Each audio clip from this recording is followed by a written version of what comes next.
In today's video, I'm going to teach you how to show the description on a Trello card, a task that should take us about 5 minutes. Whether you're managing a project or organizing tasks, Trello is an incredibly intuitive tool that helps keep things in line, but sometimes you might need to capture detailed information within your cards, and that's where accessing the description becomes so important. So let's get started.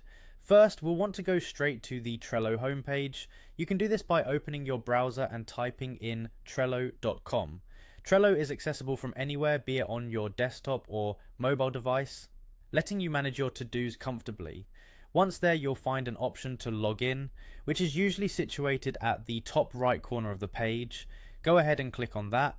You'll need to enter your credentials, so type in your email or username and your password.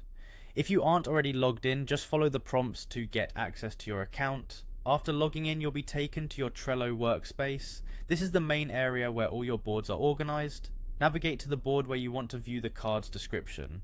These boards are essentially different projects you're working on, or different aspects of a larger project. Locate the board that you're interested in by its name. Once you're inside your desired board, it's time to look for the Trello card that you want to explore further.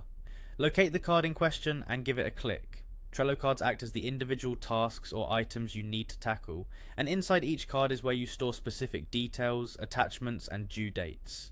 Inside the card, you'll see various sections available to you like title, checklist, labels, and of course the description area. Look towards the description box. This is where you can click to view or edit the card's detailed information.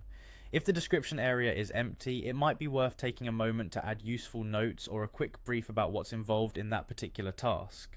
Descriptive information is key when multiple team members are accessing the same boards and cards. It ensures everyone is on the same page and has all the information they need right at their fingertips. Don't forget, these details are critical for effective communication and collaboration within your team, and that's how you view the description on a Trello card. Simple, right? You've successfully navigated Trello's intuitive interface and accessed the key area needed to provide context to your tasks. By following these steps, you'll be able to manage your Trello cards more effectively. Thanks for watching, and happy organizing.